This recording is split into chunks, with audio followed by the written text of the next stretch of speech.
Good morning. How's everybody doing? Going to get ready to start the program in about 10 or 15 minutes. I want to say a special congratulations to all the parents here. Give yourselves a round of applause. I raised 2 daughters myself, so I know what a great challenge it is and how rewarding this day has got to be for all of you.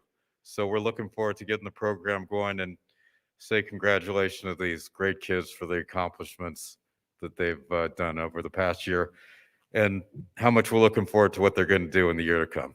So thank you very much. Is that good for the sound check, JP? Okay, thank you.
Good morning, students, teachers, and honored guests.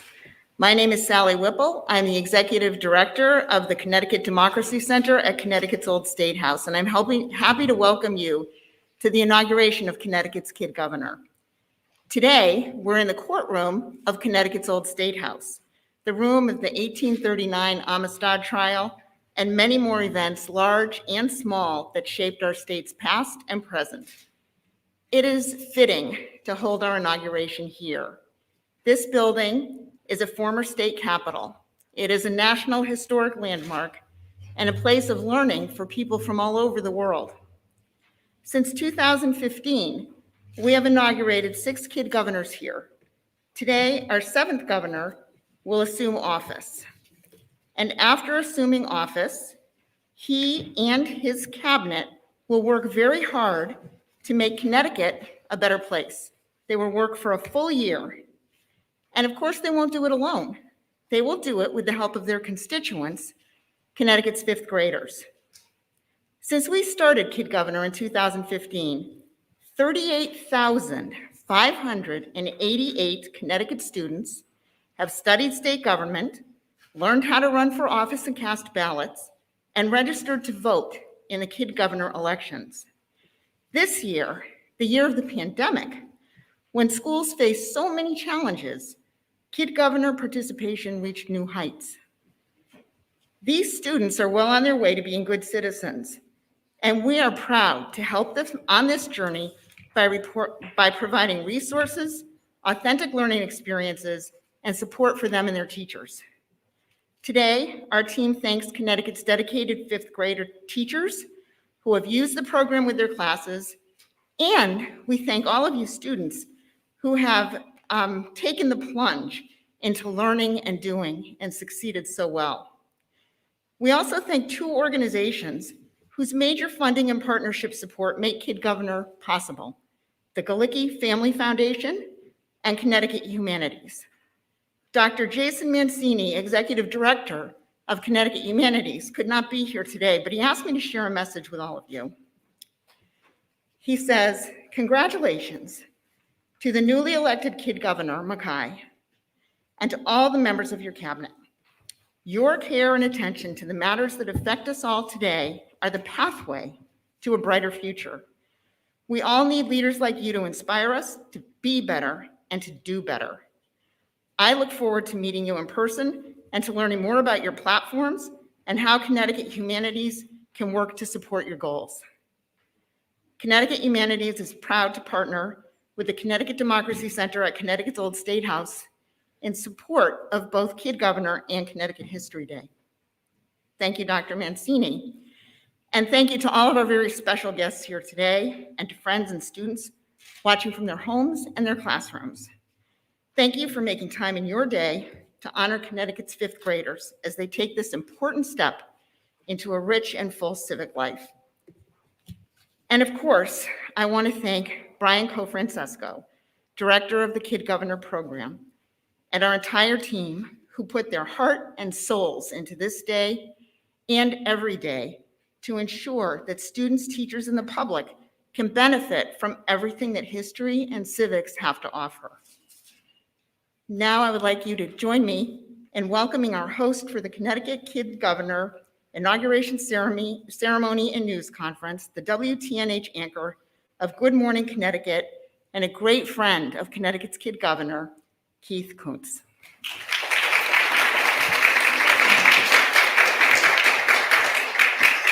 Sally, thank you very much for that wonderful introduction. You're welcome. I appreciate it. Great seeing you here. Thank you for being here. All right, good morning, everybody. And it is really a great pleasure for me to be here with you today for a wonderful day as we inaugurate Connecticut's new Kid Governor.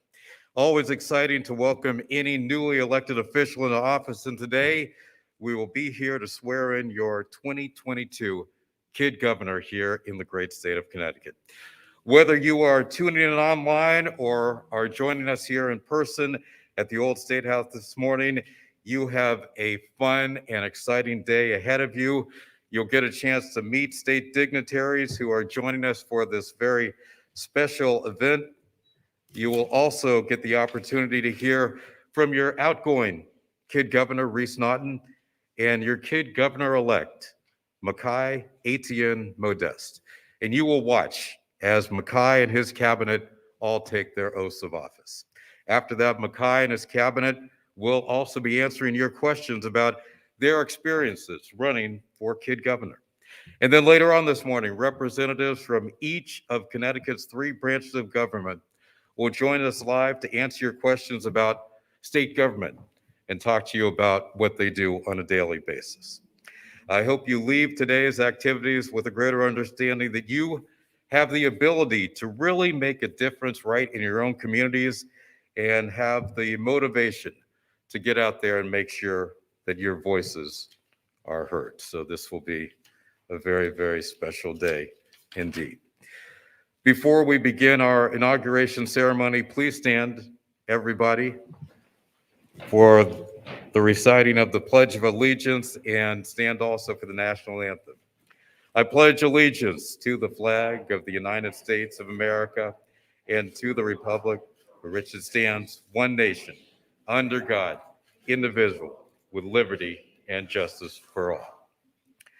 And now, our state troubadour, Nikita Waller, could unfortunately not be with us here today, but she sent us a recording of the National Anthem for this very special ceremony.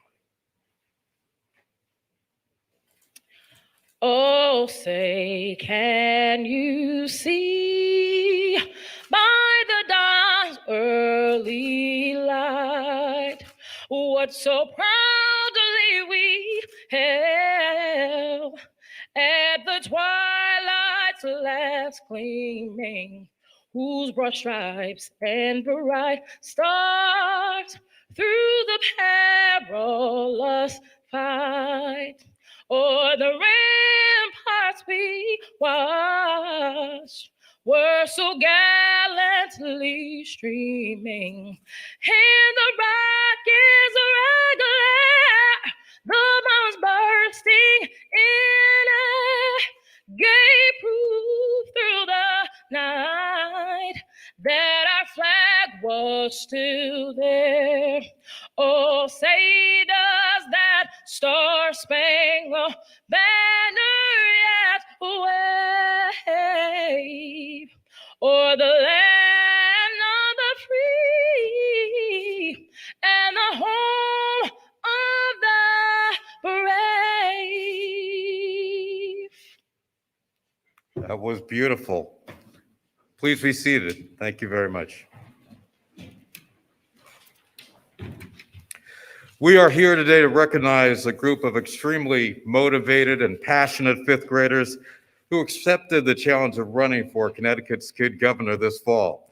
They were the final candidates in the 2021 statewide election, and beginning today, they are members of the Kids Governor's Cabinet. I'd like now to ask each cabinet member to stand and wave to the audience when I call out your name. Very special moment indeed. First off, Brian, who wants to promote physical activity in schools. Brian.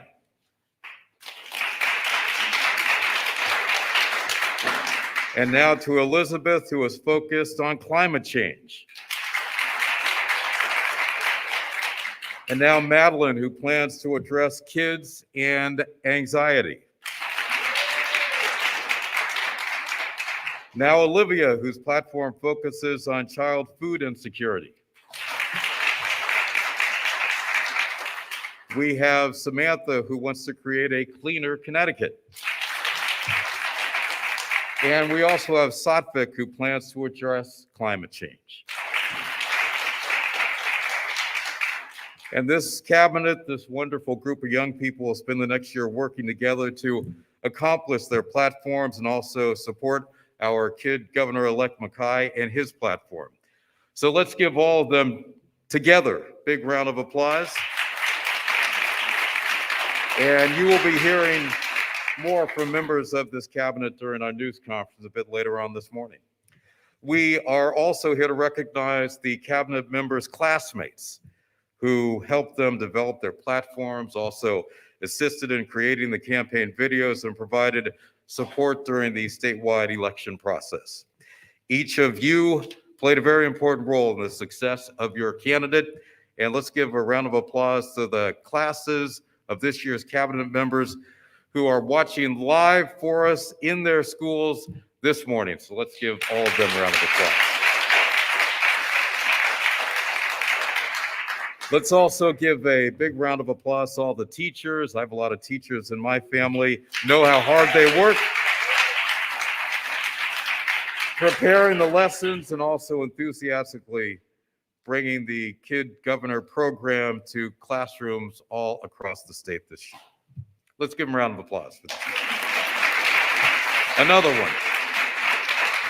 And I'd also like to recognize the thousands of Connecticut fifth graders all across the state who took part in the Kid Governor program, nominated candidates from their schools, and voted in the statewide election.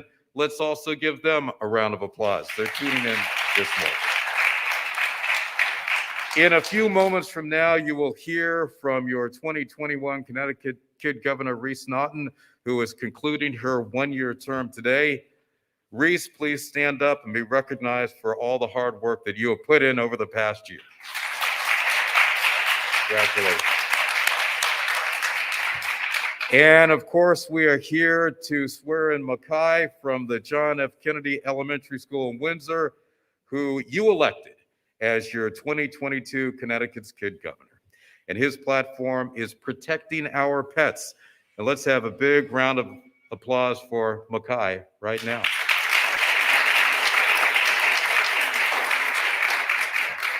And we are greatly honored to have officials from all three of our branches of state government here with us today to congratulate our incoming Kid Governor, Makhi, the members of the cabinet, and all of you tuning in virtually. These great public servants have made the time and effort to take part in today's wonderful celebration, which is really a testament to the values of civic education here in the great state of Connecticut. Our first speaker, Connecticut Lieutenant Governor Susan Bisowitz. As Lieutenant Governor, she takes the place of the governor when needed and presides over the Senate in our legislative branch. So please join me, put your hands together for our Lieutenant Governor, Susan Bisowitz.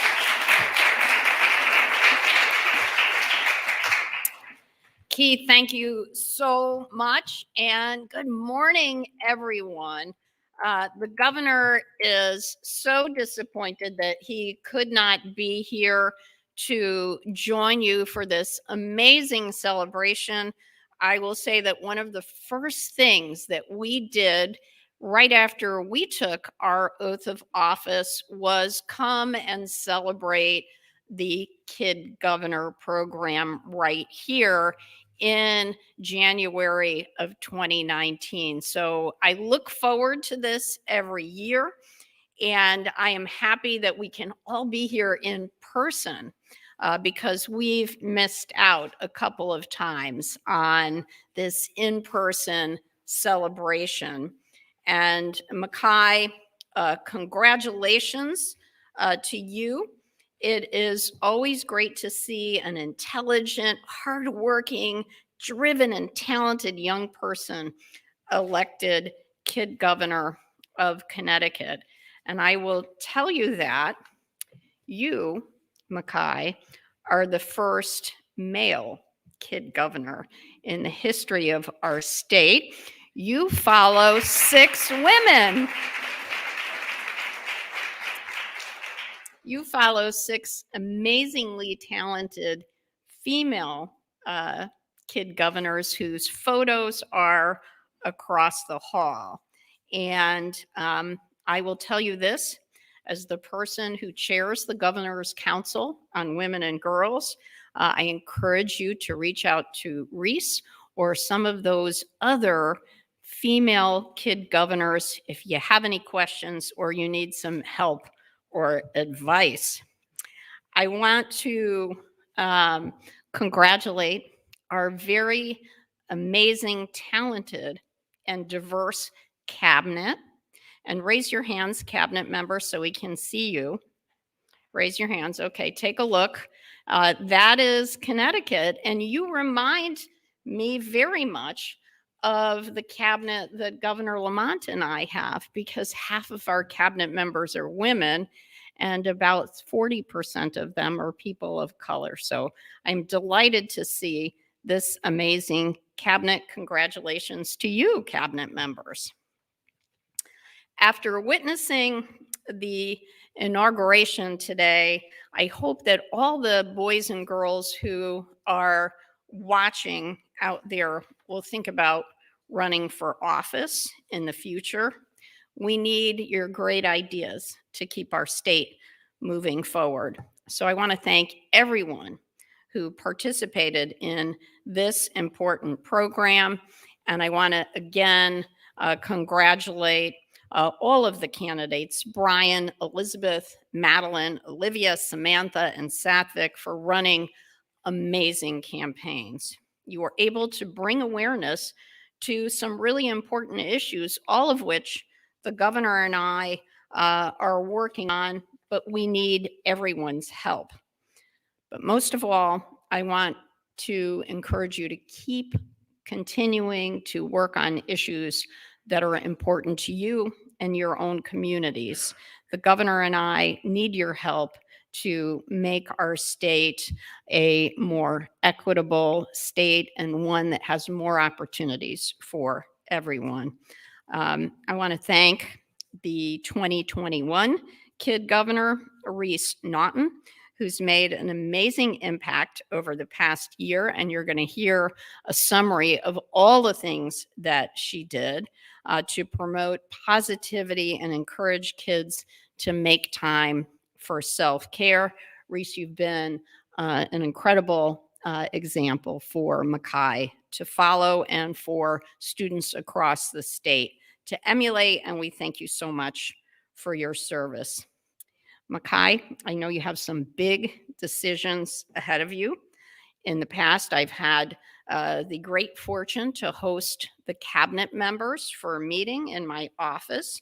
So if you need some office space, please let us know. And if you have any need for guidance or advice, the governor and I are just up the street. So congratulations to you, and I wish you every success, Makhi, as you serve as Connecticut's 2022 Kid Governor. And I thank you so much for letting me be a small part of this amazing celebration in this beautiful State House. Thank you so much.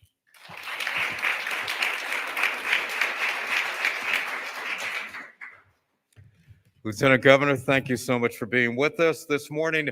We are also joined by the state's Deputy Commissioner of Education, Desi Nesmith.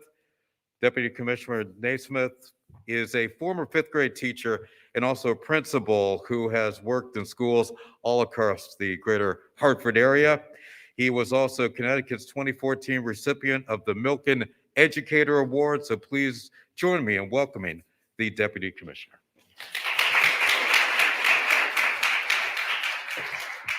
Good morning. Oh, we can do better than that. Good morning.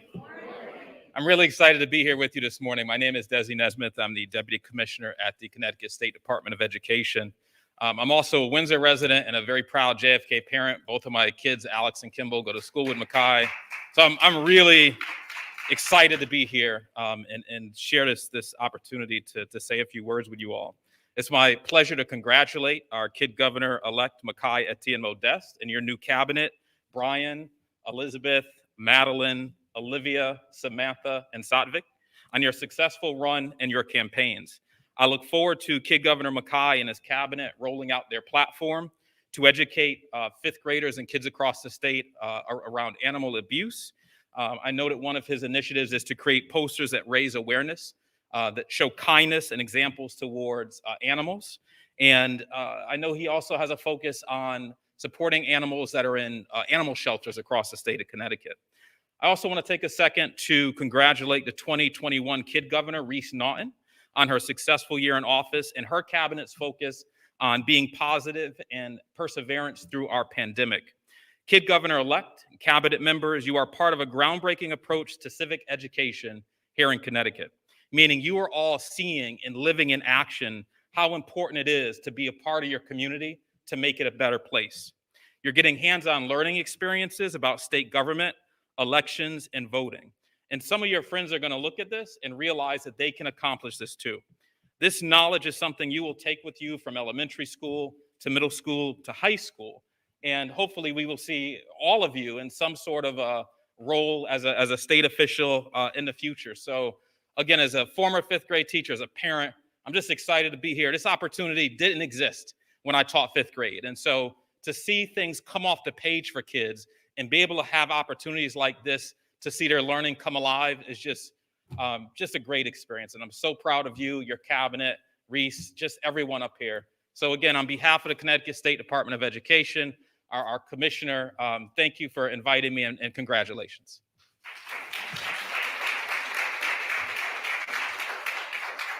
Thank you very much, Deputy Commissioner. My pleasure now to introduce our next speaker, Supreme Court Justice Stephen Ecker. Justice Ecker serves, of course, in our judicial branch of government in our state's highest court, along with 6 other justices, including the Chief Justice.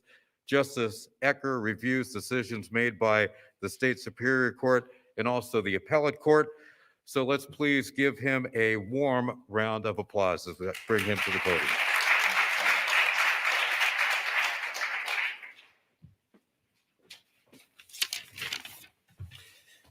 Have to find my glasses.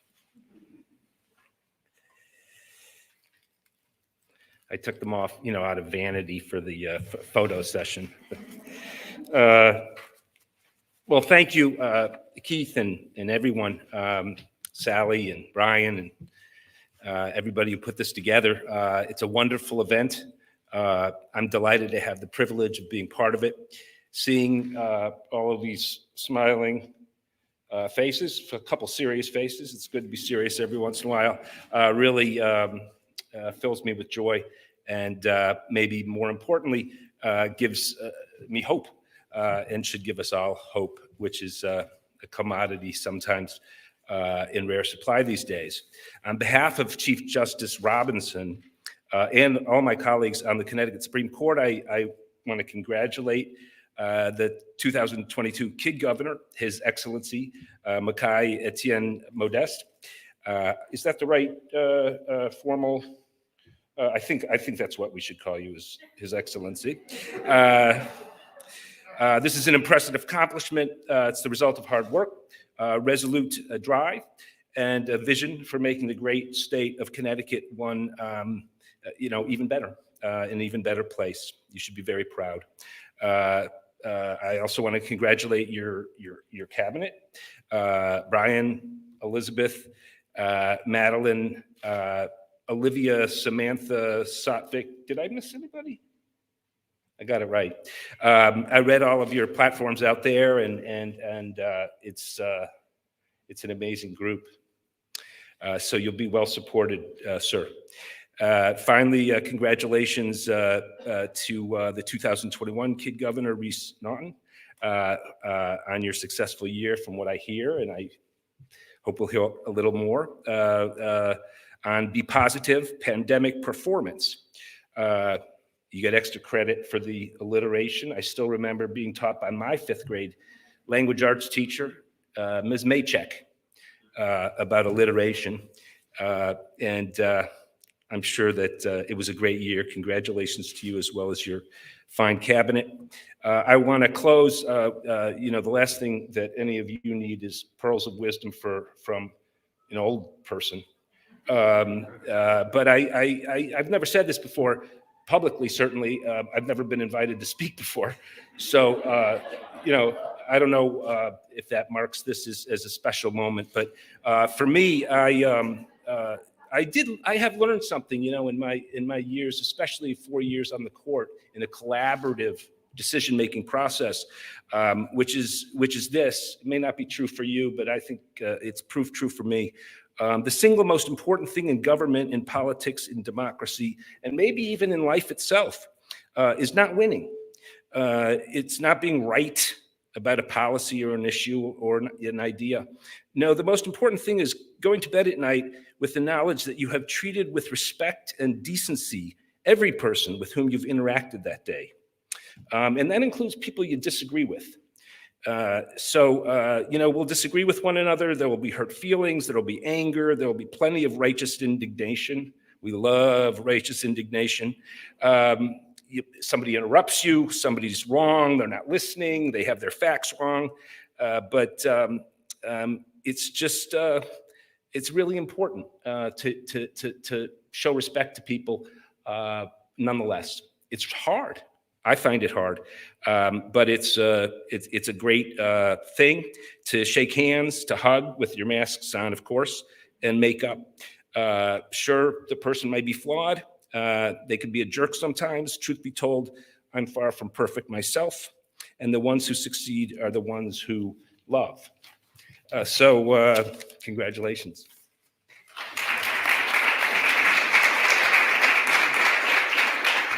Thank you, Justice Eckert. Some great words of wisdom right there. We appreciate it.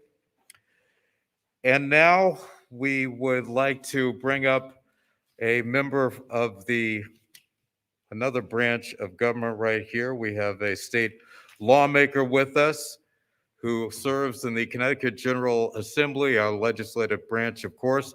I'd like you all to welcome State Representative Jane Garibay, who represents the 60th House District, which includes Makhi School, John F. Kennedy School in Windsor, and let's bring Representative Garibay to the podium right now.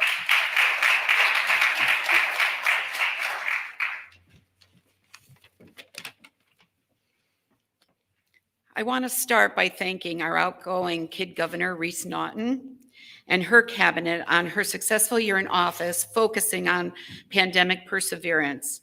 I'm also very excited to congratulate Makhi from my hometown of Windsor and his election and all of his cabinet members as they embark on a year of hard work to make a difference not only in the state of Connecticut, but in their communities. It gives me hope, and it's heartening to see these young people get involved in politics as we are looking to the future of our state and our nation. I know some years ago, when I was in 4th grade in Windsor, we came to the Capitol, and I'm not going to say which governor it was because that will date me. But anyways, and we're all in his office, and I was one of you shyer kids, believe me. And he asked, who wants to be governor for a day? And I raised my hand, and I got to sit in his seat for like 10 minutes. And who knew then that at this time in my life, I would be a legislator? State government work often isn't flashy, but it's the kind of work that has real impact on our families, our friends, and our neighbors.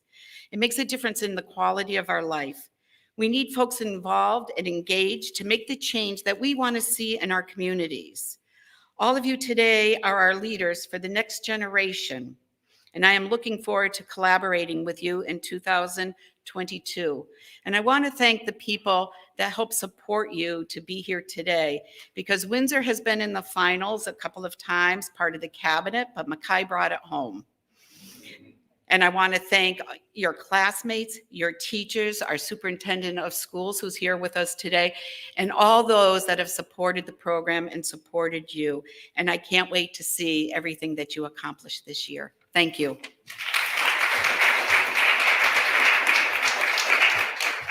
Thank you very much. We have several very special guests joining us later on this morning for the educational program talking about state government, who I would like to recognize.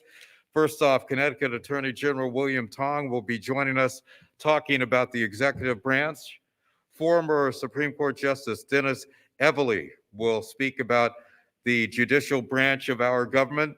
Representative Tammy Zawiskowski, who represents the people of the Connecticut in the General Assembly, will be speaking about our legislative branch.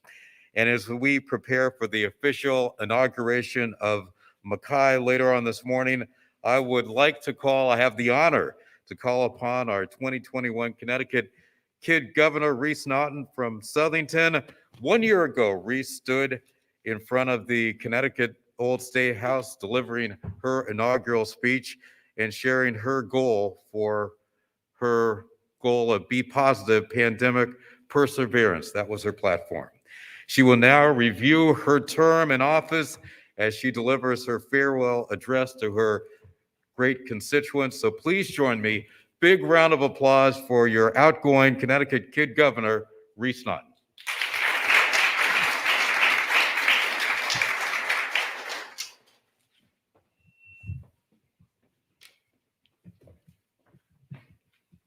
Hello, everybody, and thank you for tuning in today to celebrate the inauguration of our 2022 Kid Governor Makhi. To start off, I'd like to congratulate Makhi on his amazing platform in winning the statewide election. Makhi, you are a great role model to other kids in our state, and I love that your platform was so well thought out and personal. You will make a great kid governor, and I am so proud of you. I'd also like to congratulate the 2022 Kid Governor's Cabinet: Brian, Elizabeth, Madeline, Olivia, Samantha, and Sophic. You all have amazing platforms, and you are going to do amazing things this year. I'd like to give a special thank you to all of our state officials who took the time out of their day to join us here at the inauguration today. Thank you, Lieutenant Governor Susan Bisowitz, Deputy Secretary Bates, Deputy Commissioner DeSmith, Justice Becker, and Representative Garibay. This year, I worked to help people struggling with stress or anxiety caused by the pandemic through my Be Positive Pandemic Perseverance platform. So let me tell you about everything I was able to accomplish during my term this year. The first point of my platform was about cheering up the elderly in nursing homes because they hadn't been able to see their families since the pandemic started in 2020. In February, I encouraged kids to make cards and care packages for the residents in their local nursing homes. I received pictures of so many cards that kids all over the state made. In the end, fifth graders around the state made more than 1,000 cards for Valentine's Day or other holidays and sent them to their local nursing homes. Thank you to all the fifth graders who made cards. The second point of my platform was about sharing positive messages during the pandemic. I asked students to submit their own positive messages to make other people smile by writing them down on my paper mask template and sending pictures of their completed paper mask to the Connecticut Democracy Center. We put the masks into my interactive virtual community crate on the Connecticut's Kid Governor website for students and the community to see. If you would like to read the messages, you can explore my virtual community crate at ct.kidgovernor.org. I also collected positive messages through my poster contest with the Department of Children and Families. I encouraged fifth graders to make posters about their silver lining during the pandemic. We got so many creative submissions. Congratulations to Carter Wheeler of Stonington, who won the poster contest. We recognized Carter and the 12 finalists at Connecticut Family Day in September. Finally, the third point of my platform was about getting outside to build endorphins and maintain positive attitudes. I held an outdoorsathon contest that encouraged kids to have fun with their friends or family outside. They could do activities like going to a local park, playing with sidewalk chalk, or going to the beach. We shared an activity tracker so students could keep track of how many minutes they spent outside doing these fun activities. The winner was Aaliyah from Southbury. Just like Makhi, I had a cabinet this year. My cabinet members were Claire, Cora, Huda, Miley, Nathan, and Samir. They ran on separate platforms that are important to them. They got to work on their community issues this year. I am so grateful to have worked with them and heard their ideas. We met every month over Zoom with the exception of one in-person meeting. Thank you to my cabinet members, and I wish the 2022 cabinet a great year of working together to help your communities. This all would not have been possible without the help of my fifth grade teacher at Oshana Elementary School, Mrs. Chavez, and my principal, Mrs. Regala. I would like to give a special shout out to the Kid Governor program and the CT Democracy Center. I'd also like to thank my family for their support throughout my term and all the fifth grade, now sixth grade students who took the time to participate in my platform. I got to do so much this year, and I've been offered so many amazing opportunities. As my term comes to an end, I will continue my work in Connecticut by partnering with some major corporations around the world and creating new collaborations. Stay tuned for how I will continue to keep Connecticut positive. I'd like to close by wishing Makhi and his cabinet a wonderful term. You guys are going to help so many people and change so many lives. I am so proud of you. Thank you all so much for listening, and enjoy the rest of the inauguration.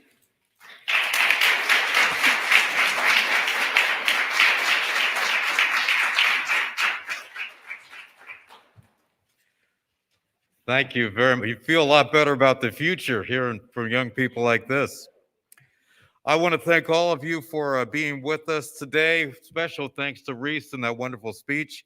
I want to congratulate you on such a successful year as our 2021 Kid Governor. We're all so proud of you. Thank you for spreading your message, having such a positive mindset during this past year when we've all been dealing with the pandemic. You've done all of us here in the state of Connecticut proud. Our final speaker is our Deputy Secretary of State, Scott Bates, who will also deliver the oaths of office to Makhi and his incoming cabinet. Deputy Secretary Bates works alongside our Secretary of State, Denise Merrill, in the executive branch to oversee the government's records and elections in our state. The Secretary of State's office has sworn in every previous Connecticut Kid Governor. Please join me, warm round of applause to our Deputy Secretary Bates as he comes to the podium.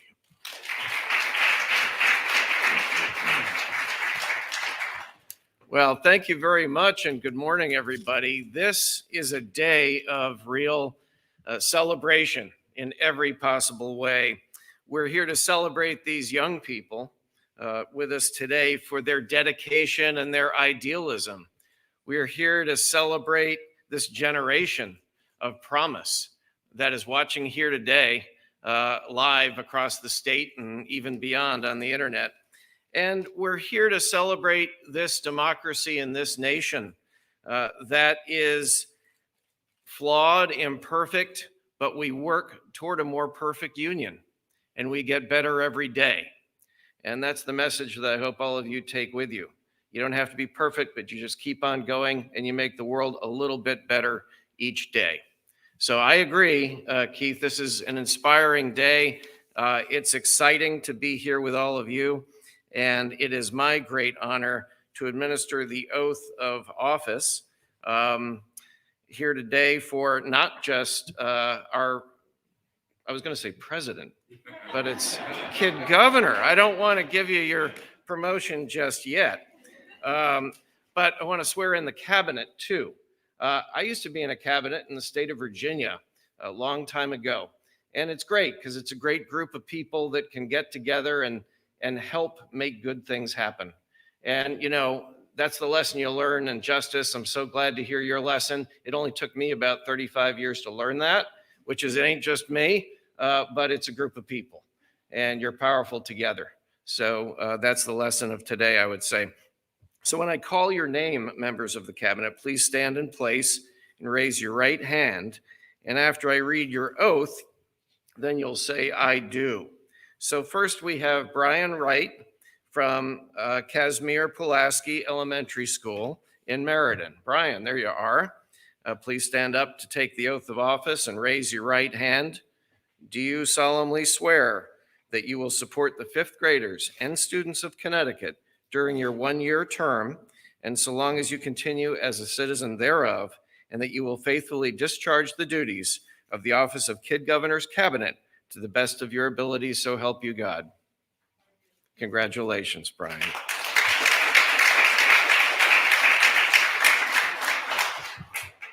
And next we have Elizabeth Becker from Noah Webster Micro Society Magnet School here in Hartford. There you are. Elizabeth, please stand and take the oath of office. Raise your right hand. Do you solemnly swear that you will support the fifth graders and students of Connecticut during your one-year term, so long as you continue a citizen thereof, and that you will faithfully discharge the duties of the office of the Kid Governor's Cabinet to the best of your ability, so help you God? Congratulations.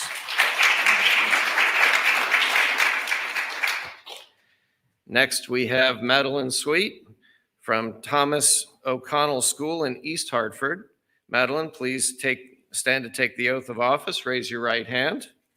Do you solemnly swear that you will support the fifth graders and students of Connecticut during your one-year term, and so long as you continue a citizen thereof, and that you will faithfully discharge the duties of the office of Kid Governor's Cabinet to the best of your ability?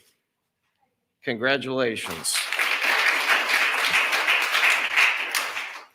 And next we have Olivia Campbell from Nathan Hale Arts Magnet School in New London. Olivia, please stand to take the oath of office. Raise your right hand.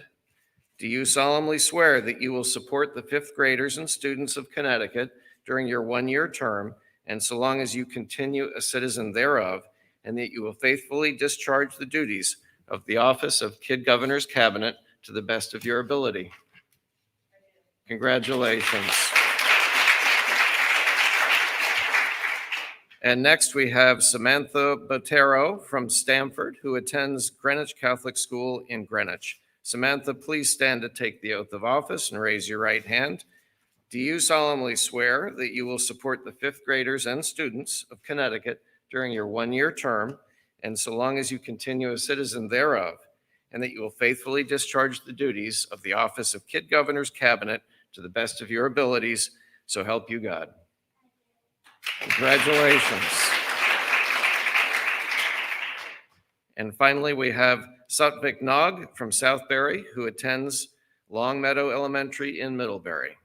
Satvik, please stand to take the oath of office. Raise your right hand. Do you solemnly swear that you will support the fifth graders and students of Connecticut during your one-year term and as long as you continue to be a citizen thereof, and that you will faithfully discharge the duties of the office of Kid Governor's Cabinet to the best of your abilities, so help you God? Congratulations.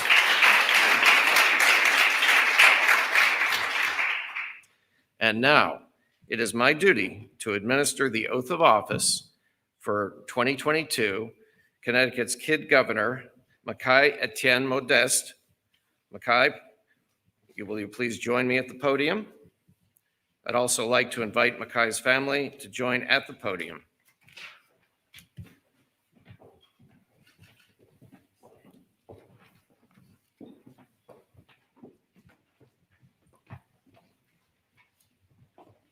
Makhi, it is now time for you to take the official Kid Governor oath of office. Are you ready? I know you are. Please raise your right hand. Do you solemnly swear that you will support the fifth graders and the students of Connecticut during your one-year term and so long as you are a citizen thereof, and you will faithfully discharge the duties of the office of Kid Governor to the best of your abilities, so help you God? I do. Congratulations.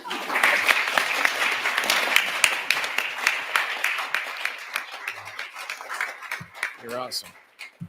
And now it is my honor to present to you the Kid Governor Sash. Now, right here. Isn't that cool? This is the symbol of your office. You should wear this sash proudly when you address your constituents, make public appearances, or participate in programs. It's been worn by your predecessors, Elena Tipton, Jessica Broxham, Megan Kasparowski, Ella Briggs, Myra Stanfield, and Reese. Now I'd like to invite your Connecticut's Kid Governor, Makhi,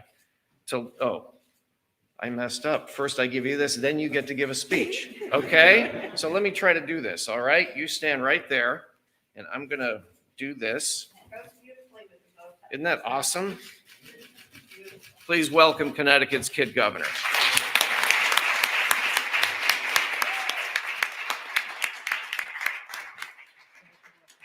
And now, sir, we'll invite you to give your inaugural address.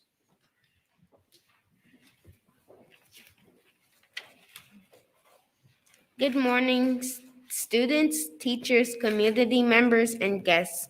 Thank you for all being here this morning or watching Inauguration Day online. First, I would like to address how grateful I am to have the opportunity to serve as the 2022 Connecticut's Kid Governor. I could have not achieved this without the support of each fifth grade student who participated in the Kid Governor program this fall. It was your support that continued to motivate me to do my best throughout this process. Not many students get this opportunity, and I am excited to begin working with my cabinet on my Protecting Our Pets platform. I hope to make you all proud. This opportunity would not be possible without the support of my family. My parents have always told me I could achieve anything I put my mind to. I would also like to thank my sisters, Zaina and Amira, for always being there when I needed help or guidance. My dogs Paco and Blue for being my personal pets to protect and the best companions. I would also like to thank my principal, Miss Mitchell, and my teacher, Miss DaCosta, who are here today, as well as my teacher, Miss Turner, for supporting me with my speeches throughout filming my campaign video. To the Windsor Public Schools community, including Superintendent Dr. Hill and Director of Business Services, Miss Batchelder, who are here today. And the Windsor Board of Education, thank you for all you have done to encourage me. Without the CT Democracy Center and the hard work of its staff, the Kid Governor program would not be possible for the fifth grade students of Connecticut. Thank you for helping us make a difference in our communities and state. Finally, I would like to thank the dignitaries who are here today and who inspire us to help in our own communities. Lieutenant Governor Bisowitz, Deputy Secretary Bates, Deputy Commissioner Nesmith, Justice Ecker, and Representative Garibay. Protecting our pets is extremely important, and when I got the opportunity to run for Kid Governor, I knew students needed to know the signs of animal abuse and the importance of showing kindness to companion animals. I never want to see a pet or companion animal hurt, and by educating each other, we can work together to prevent cruelty from happening. To be successful as Connecticut's 2022 Kid Governor, I will need the assistance of not only my cabinet, but also you, the fifth graders of Connecticut. My platform has 3 points. First, I will educate Connecticut's fifth graders about how to recognize the signs of animal abuse. They will also need to understand the importance of showing kindness to companion animals. I will do this through a live virtual educational program that fifth grade classes across the state can watch from their classrooms. Experts from the Connecticut Humane Society and the Animal Control Unit at the Department of Agriculture will join me to teach this important information. Second, I will create a statewide poster contest this spring where fifth graders in Connecticut can draw attention to the importance of showing kindness to companion animals through art. The purpose of this contest is to raise awareness for pets that can't speak for themselves. It is our job to protect our pets. I will be following in the tradition of past Kid Governors by working with the Department of Children and Families on this poster contest. Finally, it is my goal to donate and raise funds for shelters that help animals that have been abused. I will need your help to do this. You can hold a collection drive in your school where students and staff can bring in items or give a monetary contribution to a local animal shelter or humane society. I will share a list of items that you can collect and donate, as well as ideas for items that you can make yourself to help pets in shelters and humane societies. I hope all Connecticut fifth graders watching today will help me with these 3 points. Together, we can make a big difference in our state and help many animals who need us. Thank you for all your support. I am so happy to be Connecticut's 2022 Kid Governor. Remember to treat companion animals with kindness and protect our pets. Thank you.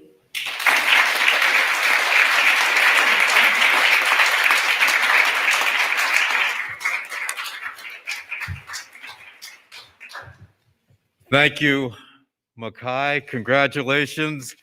And we look forward to what this young man is going to do in the year ahead. So exciting. Congratulations to you, your cabinet, your classmates, your teachers. You've all done a wonderful job, and it's going to be a great year ahead. That concludes our inauguration ceremony. We're going to take a brief break to prepare for our news conference. Makhi and his cabinet will be answering some questions. Get used to that as somebody in the political world now from Connecticut fifth graders. If you're watching from home, stay tuned during the break for special messages from our adult governor, Ned Lamont, Secretary of State Denise Merrill, U.S. Senator Richard Blumenthal, and our state controller, Natalie Broswell. And we will be returning here in about 5 minutes at 10:05. Thank you very much.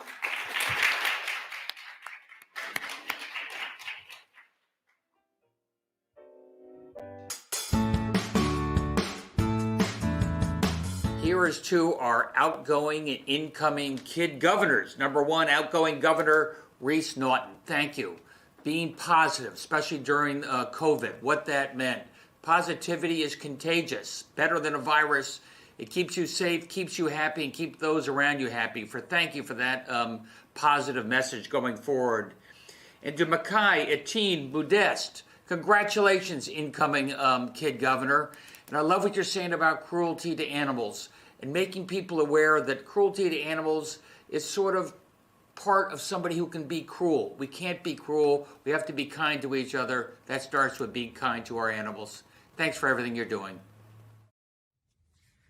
Hi, I'm Denise Merrill, Secretary of the State of Connecticut, and I'm here to congratulate everyone who participated in the Kid Governor program this year. You know, as Secretary of the State, I go through an election every 4 years along with the governor, and I'm so proud of all you kids for participating in the program. I especially want to congratulate the cabinet, Brian, Elizabeth, Madeline, Olivia, Samantha, and Satvik, for their wonderful work on talking about the issues that are so important to all of us. And I was so impressed with all your programs and plans to talk about things like climate change and food security and anxiety, all the things that you kids need to be thinking about now. And so I'm proud of all the work. And of course, I am especially proud to congratulate Makhi, the new kid governor for Connecticut this year. So congratulations to everyone. I wish I could be there in person, as I usually am every year, to congratulate you myself. But I wish you all the best and have a wonderful year as the kid governor and the cabinet. Thanks so much. Hi, everyone. I'm Richard Blumenthal, your United States Senator. So proud and excited to join in celebrating your new Connecticut Kids Governor, Makhi Ettienne-Modeste. A special congratulations to Makhi, because you've chosen a cause that is so close to my heart, preventing cruelty to animals, particularly companion animals. I want to congratulate you on your wisdom, your energy, and your dedication, but also to your cabinet. You've worked so hard, and I know that all of your teachers and the parents at John F. Kennedy School in Windsor are very proud, well deservedly, of all your accomplishments. So congratulations. I look forward to working with you as your United States Senator, because as Kid Governor, you have a lot of responsibility. Thank you. Hi, everyone. I'm State Comptroller Natalie Braswell. I would like to extend my congratulations to Connecticut's 7th Kid Governor, Makhi Ettienne-Modeste. I'd also like to extend congratulations to his cabinet, Brian, Elizabeth, Madeline, Olivia, Samantha, and Satvik. Your platforms for change are very impressive, from tackling food insecurity, childhood anxiety, and climate change to protecting our pets. It's very clear that all of you are committed to making a difference and making your communities and your schools a better place. The state of Connecticut is in good hands with all of you as its future leaders. Now, Makhi, you and I actually have a lot of things in common. We both grew up in Windsor. Shout out to the 06095. And I also went to John F. Kennedy Elementary School. We are both also pet lovers. As I cue the picture of my doggo, DOG, your platform to protect pets and to fight against animal cruelty is not only impressive to me, but DOG also thanks you for your commitment. I am sure that you are going to have a very successful tenure as Kid Governor. Please stop by the Comptroller's office anytime you want. If you need any advice, I am here and happy to give it. And again, congratulations on your election as Connecticut's 7th Kid Governor. Bye.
All right, want to welcome everybody back to Inauguration Day 2022, and we are so very fortunate to have all 7 candidates from the statewide election for Kid Governor with us for a news conference right now. Each of them, of course, showed great courage, perseverance, running for office, standing up for the platforms that they care so very much about.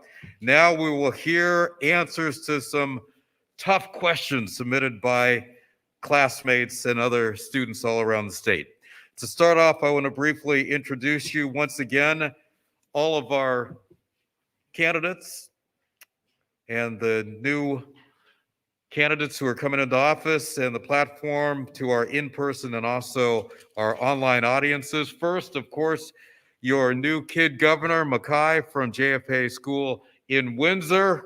Congratulations, Makhi, once again. And his platform is protecting our pets. Next, we have Brian from Casimir Pulaski Elementary School in Meriden, who wants to promote physical activity in our schools.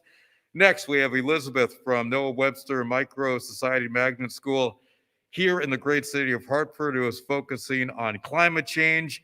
Madeline is from Dr. Thomas S. O'Connell School in East Hartford, plans to address kids and anxiety. We have Olivia from the Nathan Hale Arts Magnet School in New London, and her platform will be focusing on child food insecurity. Samantha comes to us from Stanford and attends Greenwich Catholic School, and she wants to concentrate her efforts on creating a cleaner Connecticut. And Sadvik from Southbury attends Long Meadow Elementary School in Middlebury and plans to address climate change. So now, with all that said, the background, we move into the question and answer segment of our news conference. And ladies and gentlemen, when I call your name, please step up to the microphone and answer your question. Okay, and our first question was submitted by the great students at the West Vine Street School in Stonington, and it's for Brian, Madeline, and Samantha. And that question is, how did you come up with the idea for your platform? And we're going to start with Brian, who's going to be up first. I came up with the idea for my platform because I noticed people aren't going outside, mostly kids, because of coronavirus and video games. But at school, kids are safer and they couldn't go outside more often without getting hurt or being too close to people. And that's where all their peers are. So it's most likely that they will have fun at school.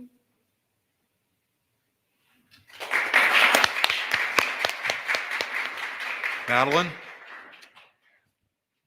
Thank you for the question.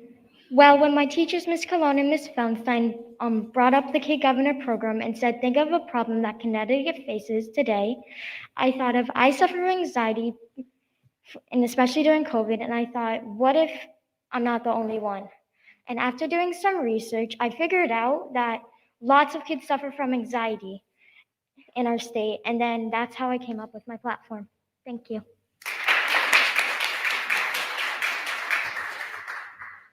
The way I came up with my platform is because a lot of people like to recycle, but not all of people, so I wanted to make a change.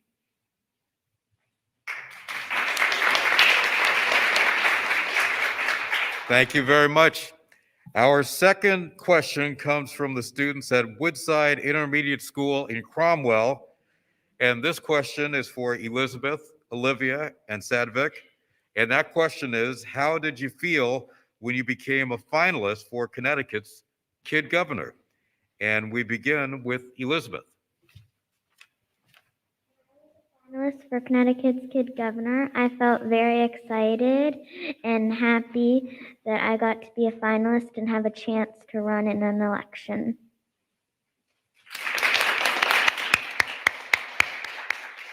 Next up, Olivia. When I found out I was a finalist for Kid Governor, I was very excited because that meant that even if I didn't win the whole shebang, I would still be part of the cabinet and still help make a difference in my state. And now Sadvik.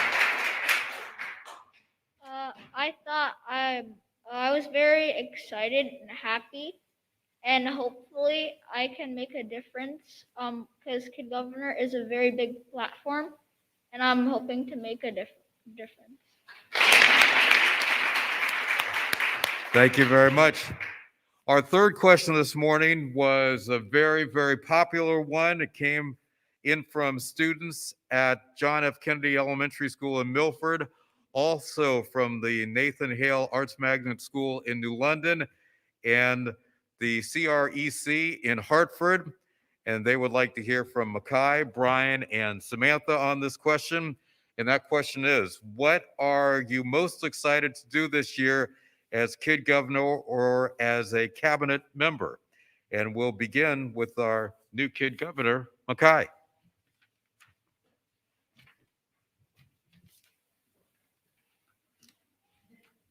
So really what I'm the most excited about this year is probably helping my cabinet and really getting to know them better, because I feel like that's going to be one of the most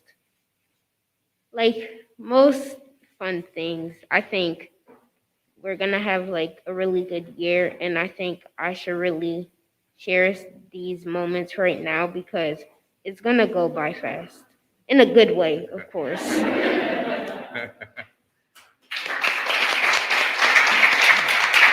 Olivia?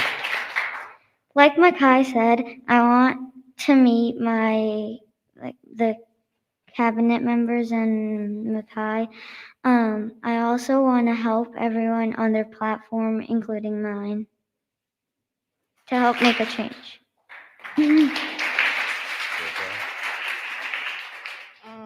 What I am excited for to do this year is help Makhi with his platform and all the other cabinet members. But there are a lot of people that I haven't met yet, and I feel like it's going to be a good experience. Thank you very much. Our fourth question is for Madeline and Sadvik. Students from the Noah Webster Microsociety Magnet School in Hartford and Oswegatchie Elementary School in Waterford asked this question. You all have great platforms with a lot of great ideas. What do you plan to do first on your platform? And we begin with Madeline.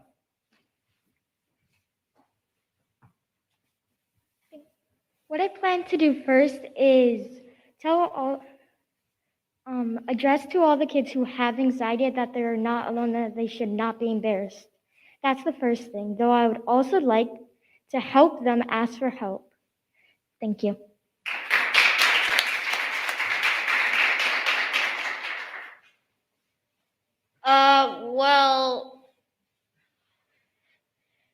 Well, my first idea for my 3-point plan was to develop an eco-friendly checklist.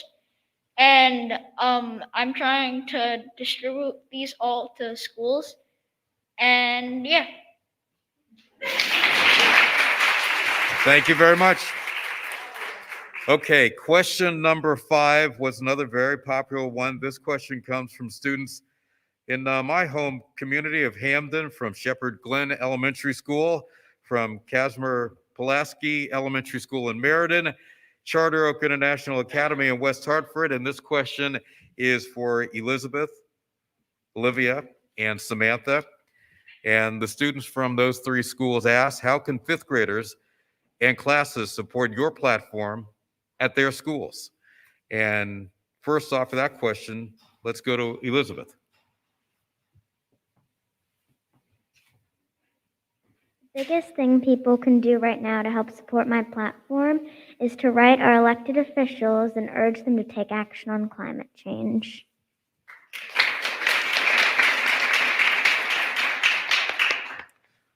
Olivia? Fifth graders around the state can help by raising awareness and helping people to not feel embarrassed when it comes to food insecurity.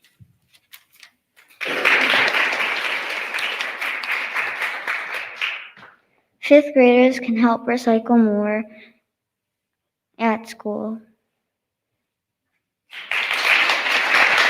Thank you. Our sixth question was submitted by the students at Meadowside Elementary School in Milford. And this one is for Makhi, Madeline, and Satvik. And the students asked, how will you help your fellow cabinet members solve the problems they are addressing? And we will start with Makhi at first.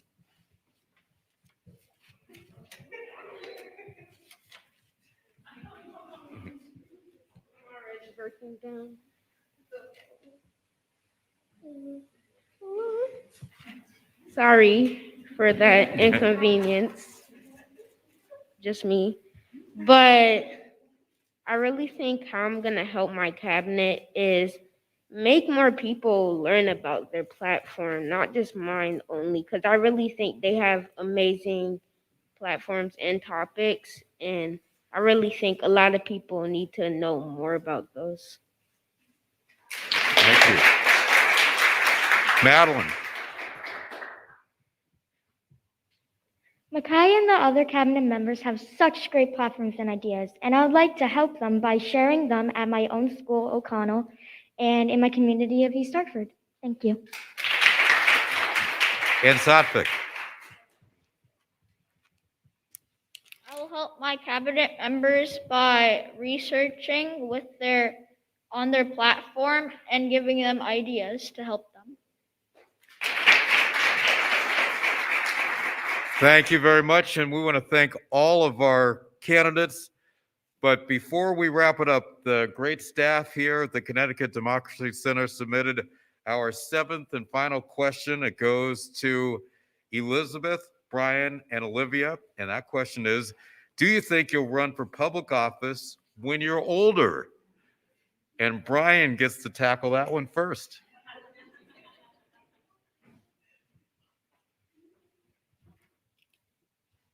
I do not think I will run for a public office when I'm older. I like to play sports, so I might want to be a professional sport player. Elizabeth is next. I might run for public office when I'm older, but I don't know what I'm going to do just yet.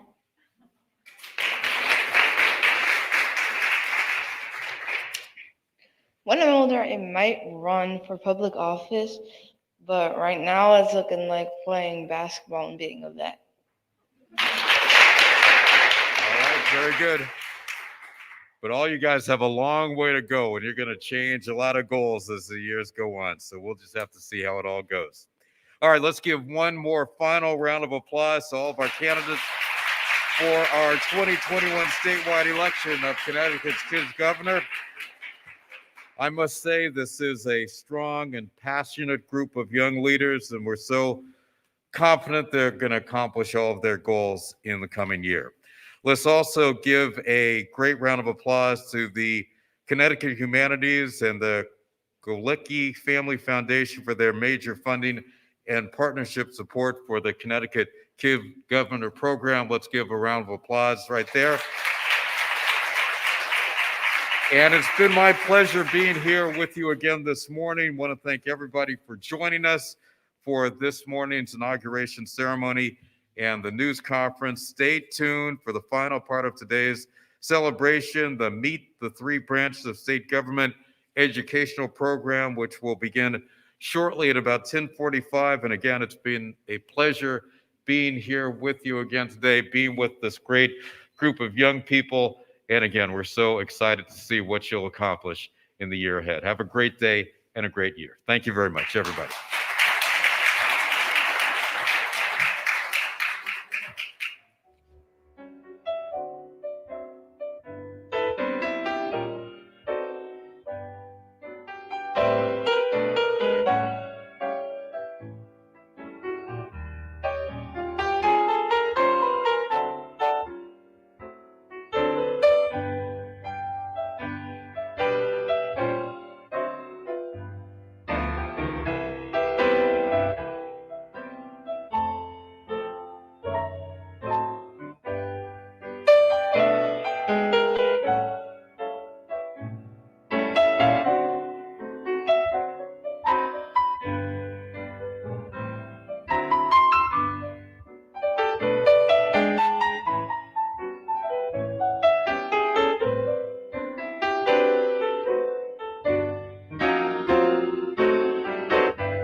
Hello, everyone, and welcome back to Inauguration Day 2022.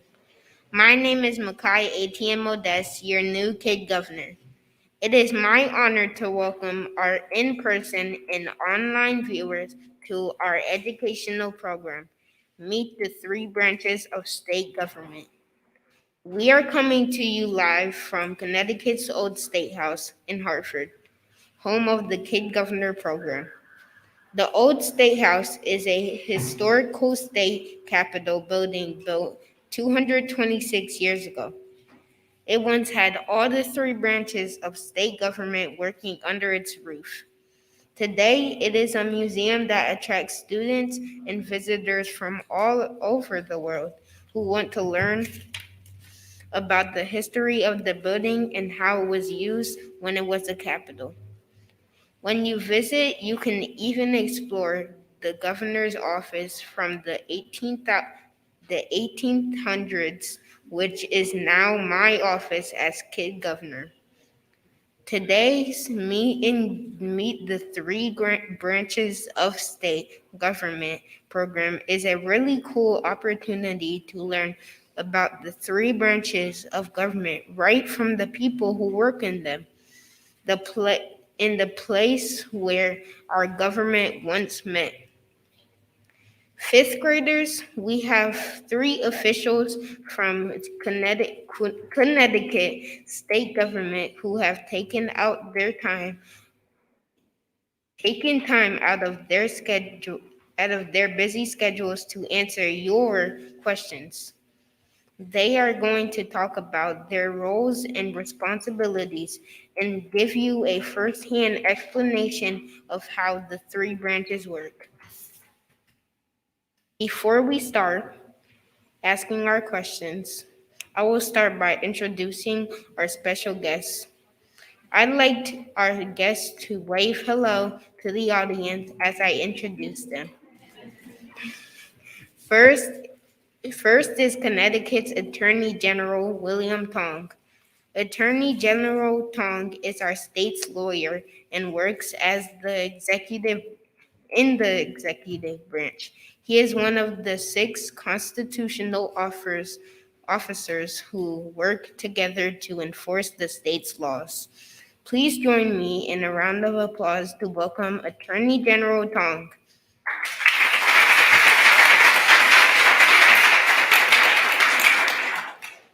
Next is State Representative Tammy Zawistowski.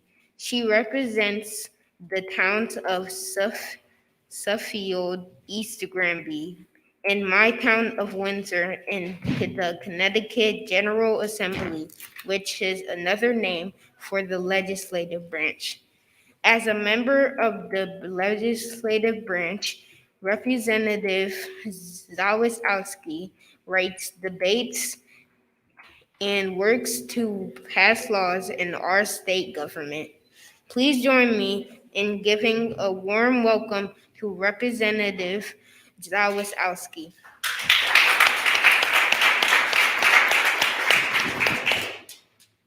Our third guest is Judge Dennis Everly, who is representing the Judicial Branch. He is a former justice of the Connecticut Supreme Court, the highest court in our state government. The Judicial Court interprets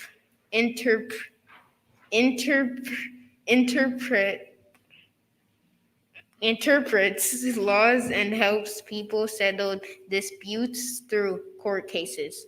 Please join me in welcoming former Supreme Court Justice Dennis Everly.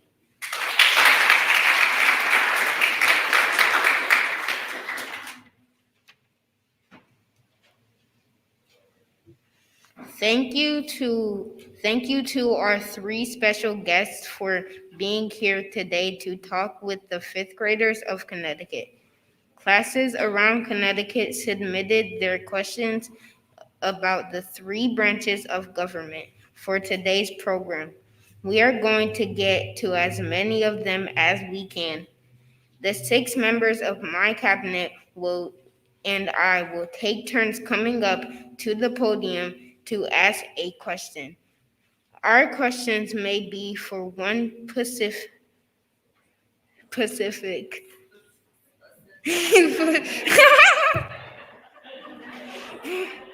oh, I'm struggling over here. Pacific.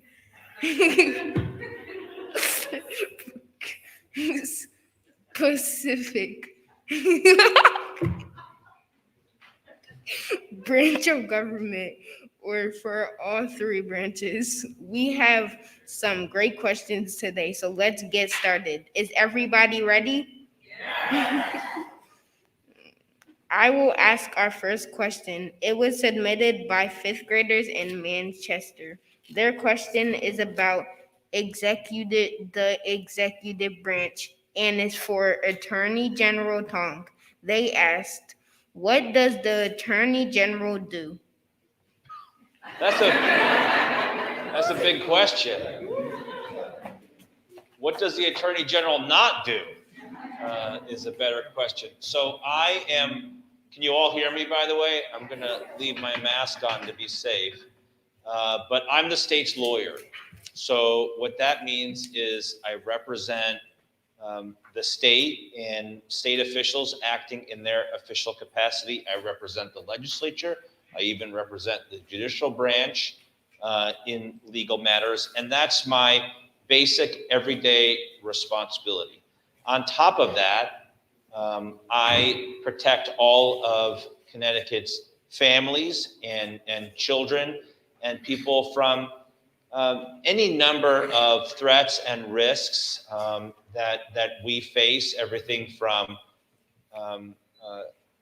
the effects of climate change, for example, and protecting our environment. Right now, I'm conducting an investigation of Instagram, Meta, and Facebook to protect all of you, 5th graders especially, from threats from social media. I'm also leading an investigation against Juul for their role in the epidemic of youth vaping. And what you may have read about, if you see occasionally in the paper or on television, our work in confronting the opioid and addiction crisis. So we do a lot of work there to protect all of you and your families. So that's a short summary of what the Attorney General does every single day. Thank you very much. Cabinet Member Bryan will ask our next question. Our next question is about the Judicial Branch, and it's for Judge Everly. It was submitted by Noah Webster, Micro Society Magnet School in Hartford. They all asked, how do you become a judge? Thank you. The governor has appointed a judicial selection commission. And to become a judge, you have to make application to that commission. You fill out an application form, and then you go for an interview. After that point, if you're selected by the commission, and I think their percentage is usually around 10% of those who apply, you go on a list. Now, the governor doesn't have to appoint everyone on the list, but when he or she makes an appointment, that person must have passed judicial selection and be on that list. And then the governor will go through a Judiciary Committee, and then ultimately be voted upon by the General Assembly. And if you're approved by everyone, by the General Assembly, then you become a judge. Thank you.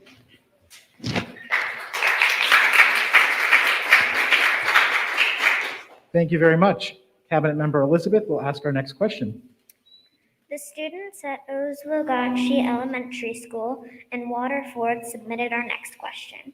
It is for Representative Zolesowski and is about the legislative branch. They asked, how do you get the ideas to form bills and make them into laws? Thank you for that question.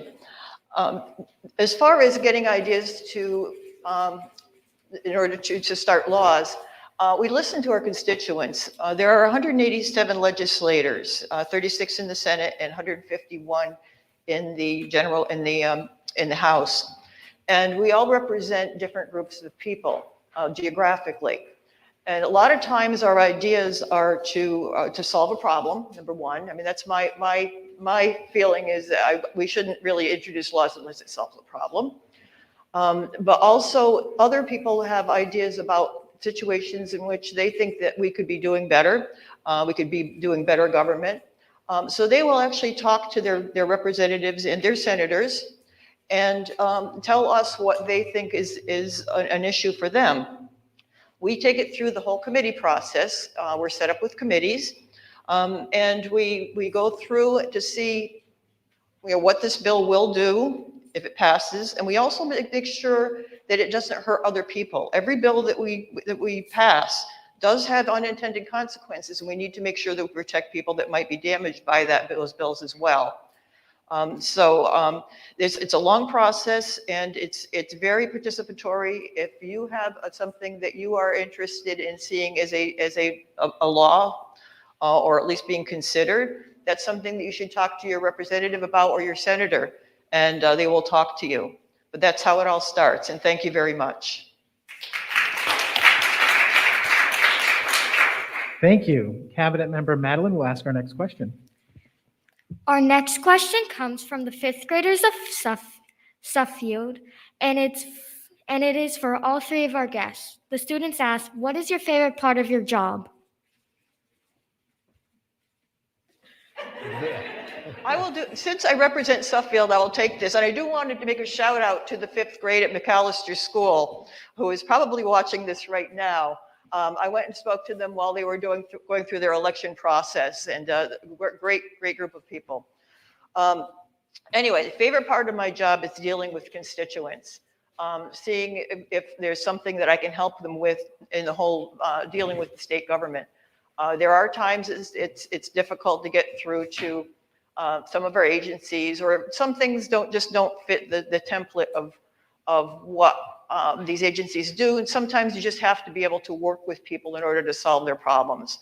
So I'm a problem-solving person, and that's really the favorite part of what I do. And thank you again to the fifth graders at Suffield.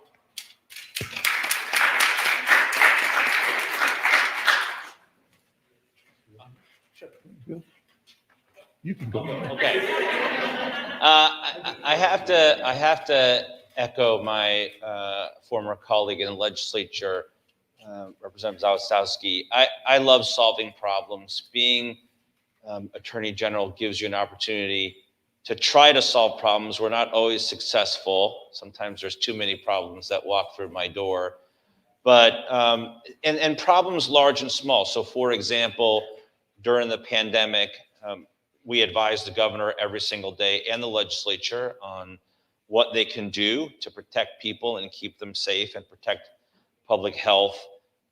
One of the things that we do is protect Connecticut residents and enforce our state laws when all of you and your families are being abused by other people. For example, when local stores and retailers may charge you more than they should charge you for hand sanitizer or masks.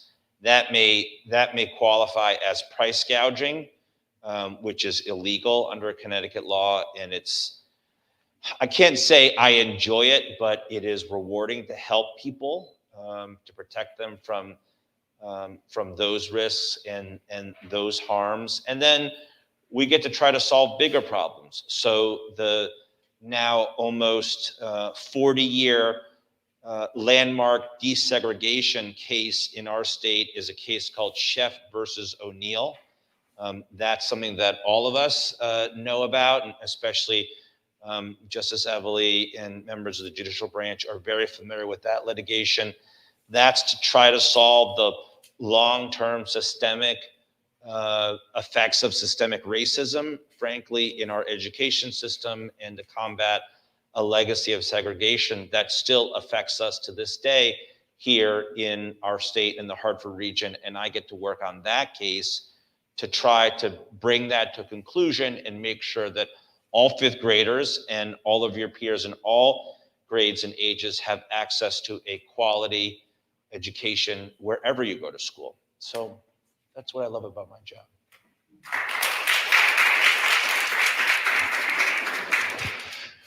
Thank you for that question.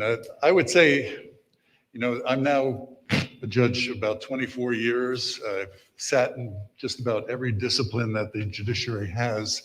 And for 5 years, I sat in juvenile court. And that's where it really just made such an impression on me.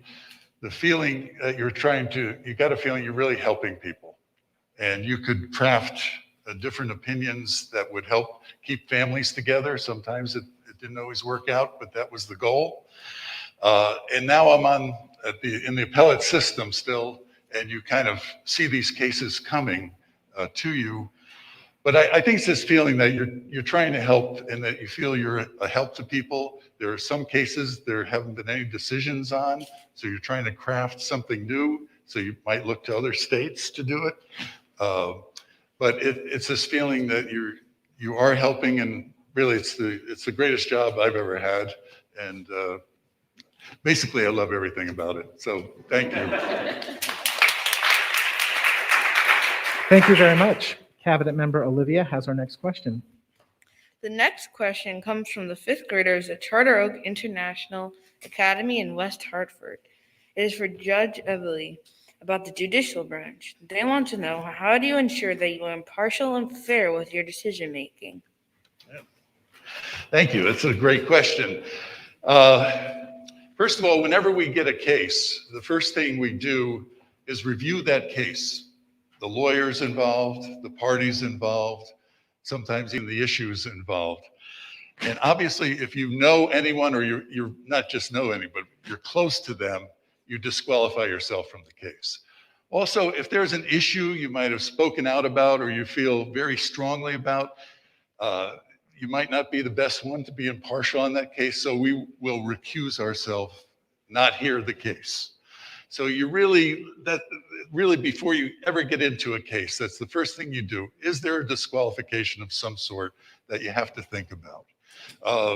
Even the attorneys, is it an attorney you socialize with? Certainly the other side wouldn't like to see you out to dinner with an attorney that they were hearing their case on. So if it's someone you're really close with as an attorney, obviously a former partner or someone like that, then you disqualify yourself. But that's really the first issue you have on every case. So thank you. Thank you. Cabinet Member Samantha has our next question. The fifth graders at Shepherd Glen Elementary School in Hamden submitted our next question. It is about the effective branch and is for Attorney General Tom. The students asked, what is the most challenging part of your job? Good question. I think one of the most challenging parts of our job is that in this world today, there are a lot of harms and risks and threats that we face for which there aren't a lot of good answers. So, for example, when the pandemic started, if you all remember, back when February, March of 2020, nobody really knew how to handle this situation. There wasn't a playbook. And what's most frustrating for me is when people insist that there are right answers and wrong answers. And if you think about it, there really aren't right answers and wrong answers in most instances. You do the best you can. You do the best you can in accordance with the law, based on the evidence and the facts that you have before you.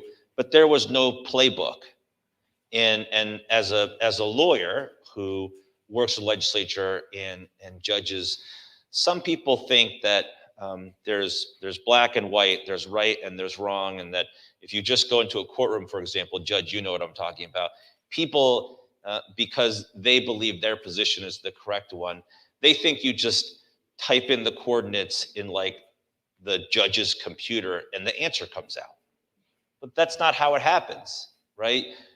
We have judges because we rely on Judge Evely's judgment and experience and understanding to analyze a situation and make the best decision that he can make based on his human experience and knowledge. And so I think the hardest thing is just for people to understand that we're all doing the best that we can. And in most cases, the most difficult questions on the pandemic, on social media, on climate change, there aren't clear answers, and we're just trying to do the best we can.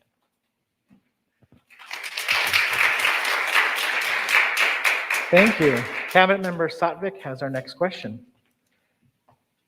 Students at O'Connell Elementary School in East Hartford submitted a question for Representative Zawistowski about the legislative branch. Their question is, how can students share their ideas with the state government to help make changes in their community? Thank you. That's probably the easiest question that somebody could ask at this point. If you're a student and have some ideas, you should contact your representative, your senator. And if it's something that can go forward as a possible bill, you are certainly welcome to come in and testify, or not necessarily come in, or testify by Zoom. We don't know if we're going to be going into the Capitol yet this year by Zoom or into the Legislative Office building for our committees. We don't know if it's going to be by Zoom or in person for the hearings, but either way, you have the opportunity to be able to participate in the process, to advocate for your position, either by Zoom, by showing up, or else in email. So this is, you can help your legislator do this, because if we do introduce something on your behalf, we do hope that you're there to be able to firm up your position and to be able to assist in the process. Because usually somebody who has an idea about a bill has probably the most passion for it, and we need to hear that. The legislature needs to hear that. So that's really the best way. Contact your senator or representative, and we'll see what we can do. We're starting our legislative session on February 9th this year, coming up very shortly. So if you have ideas, you need to act fast. It's a short session year, which means that we're really limited to a lot of the bills that have to do with the budget. But that doesn't mean that we can't recommend to the committee some ideas that you might have. And I will just tell you that if it's having a bill put in does not necessarily mean it's going to pass. It's a long process, and sometimes it takes years to be able to get things done. But if you have to be persistent and be passionate, that's the big thing. Be passionate in what you believe in and speak up. Thank you. Thank you very much. Kid Governor Makhi has our next question. Our next question was submitted by fifth graders in Enfield. They would like all three of our guests to answer the question. How does your branch work with the other two branches? That's an easy question for me to answer. I depend on and serve the other branches. So as I mentioned earlier, I represent the state and everyone in state government in their official capacity. And so if there's a legal issue that affects the judicial branch, the judges, or the legislative branch, I represent them as their lawyer. I provide opinions to the legislature, sometimes when they ask for my legal opinion, and then I enforce the laws that the legislature instructs me to enforce. And so, for example, all the work I talked about protecting all of you, a lot of that is consumer protection work, and that flows from a series of laws that give me the authority to enforce our state's consumer protection laws on behalf of the state, and the legislature commands me to do that. I also go to the legislature to say, hey, I could do more if you gave me this authority or that authority, or maybe you don't need to give me this authority and somebody else is better suited to do that.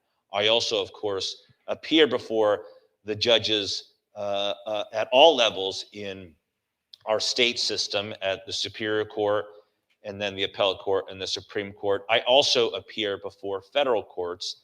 I had an argument before one of the highest courts in our country, the United States Court of Appeals for the Second Circuit, on Wednesday in a case affecting our state and defending state officials. So I'm very much engaged with their work, and I engage with the other branches every single day.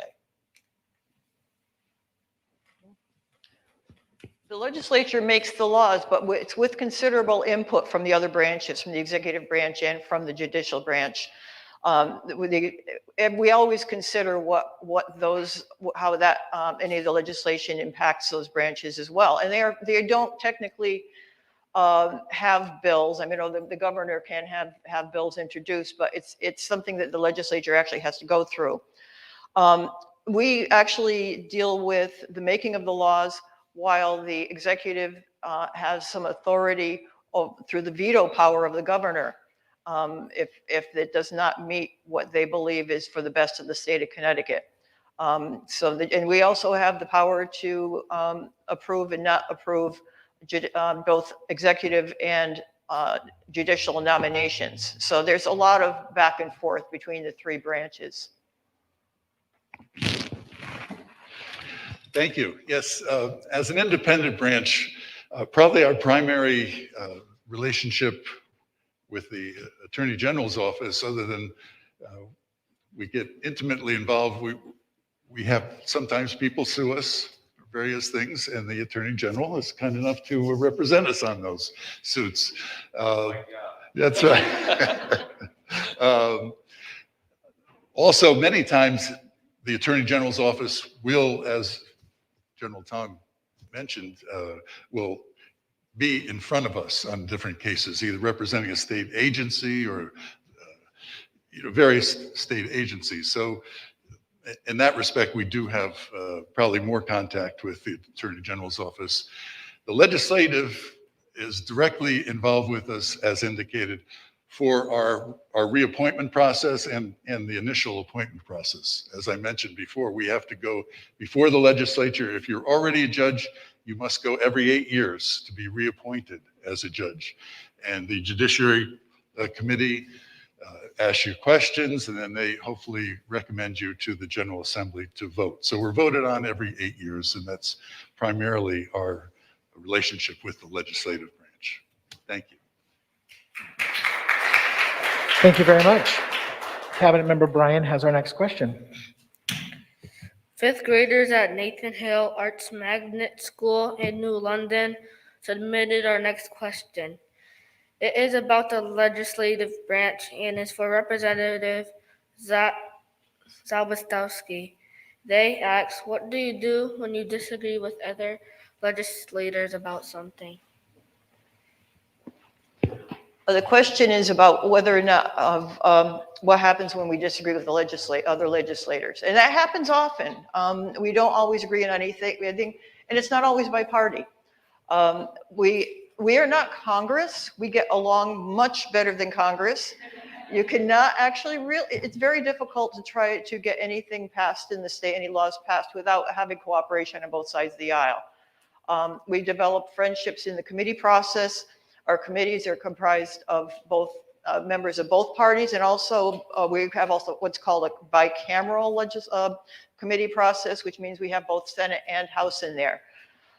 So we work together a lot. I mean, I spent some time as ranking member on the Planning and Development Committee back a couple of years ago, and you sit down across the table from other people on the committee and just work out what bills we think are best for the state of Connecticut.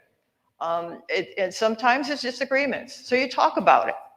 And if something gets through that I don't like, I'm free to bring it up on the House floor before a vote comes up. But it's all done respectfully.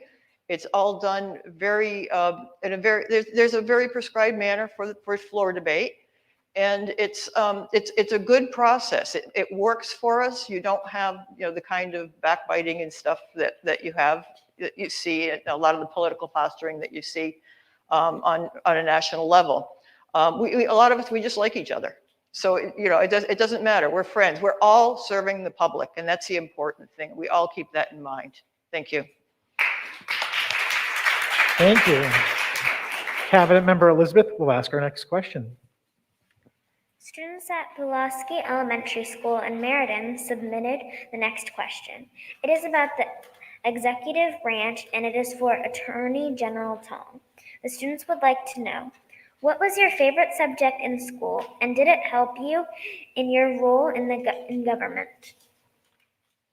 So it won't come as a surprise. I loved 7th grade civics, and I think I did US government in 11th grade.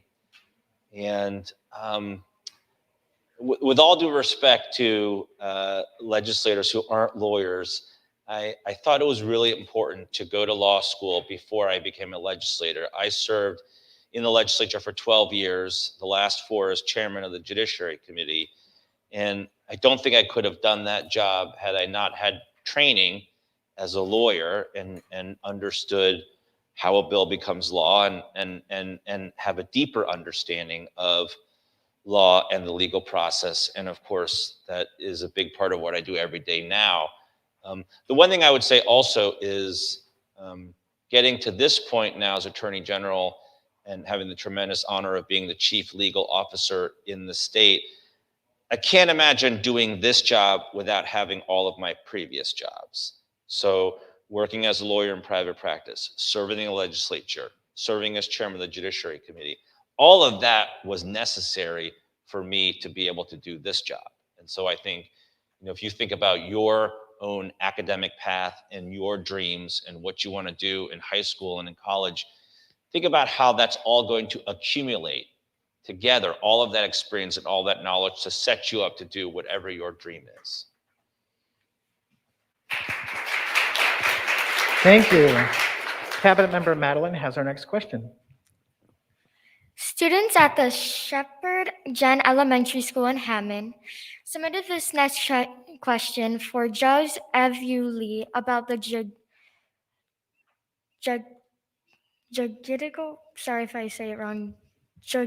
Branch, and they want to know, what's the hardest decision you've ever had to make?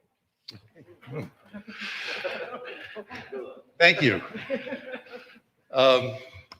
As I mentioned before, I sat on juvenile court for 5 years, which was very challenging. We deal with all types of issues.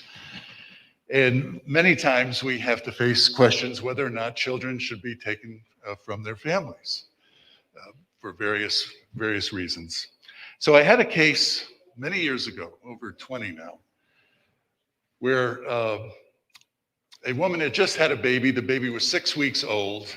She also had another child who was 5 years old, a son. And the baby was a baby daughter. And she took the baby to the pediatrician for a routine visit 6 weeks after birth. And the doctor was looking at the child and said, something doesn't look right here.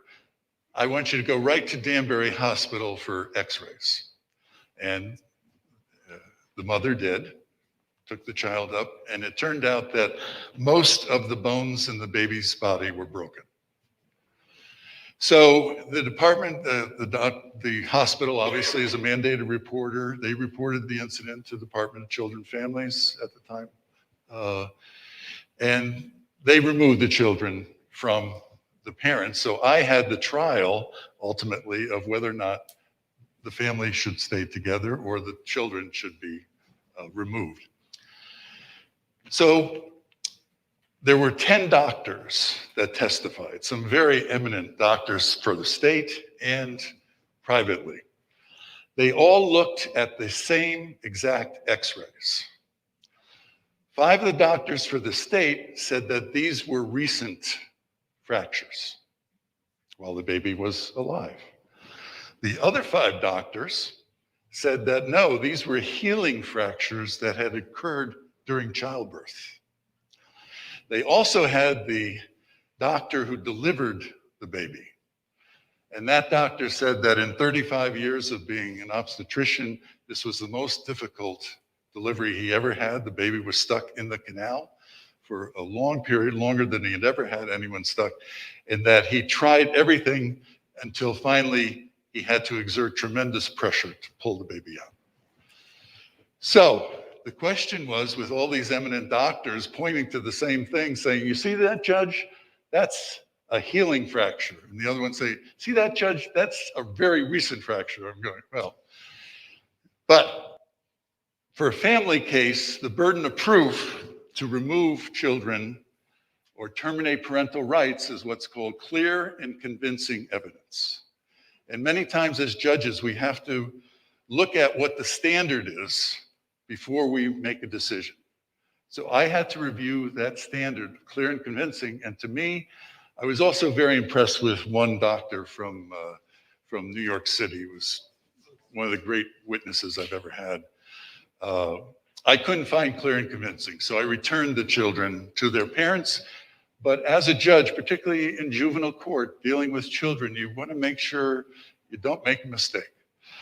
So I can tell you every year since then, till the children are now, age of majority, I checked to see if there were any further problems, and there were not, and both children ended up in college, and everything was fine with the family. But that was the hardest case, so thank you for that.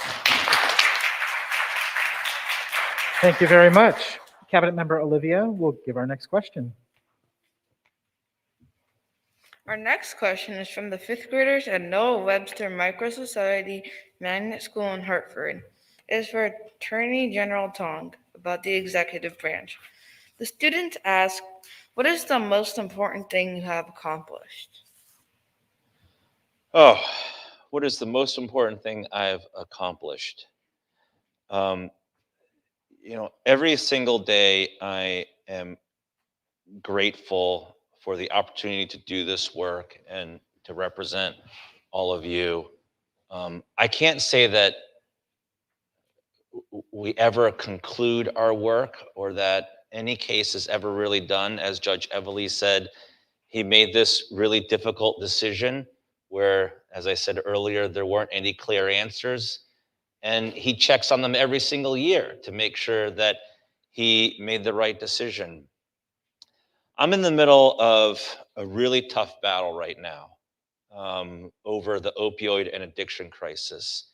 And I've sued a family called the Sackler family, who own a company called Purdue Pharma. And they're based in Stamford, Connecticut. And it's my view and the view of many people in our state and across the country and victims and survivors and people who struggle with addiction that Purdue Pharma and the Sacklers really played a pivotal role in starting the opioid and addiction crisis, selling pills to people as medicine that were highly addictive and then misrepresenting how addictive those pills are and how damaging it can be for people who become addicted to those pills and their families. We've lost a lot of people and a lot of people have died. Right now, in this case, it's the opposite of having accomplished something.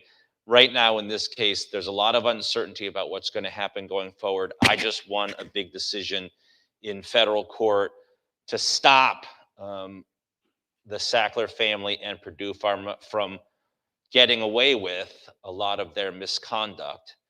But this case is going to go on for a long time and for years and years and years. But what I guess I'm most proud of is, even though we haven't resolved the case, we haven't accomplished anything yet, I get to fight every single day for victims and survivors and people who struggle with addiction. And that's a very meaningful fight, not just for me and the people in my office, but for the people of the state and the people that struggle and suffer so much. And that's a really important reason to get up in the morning.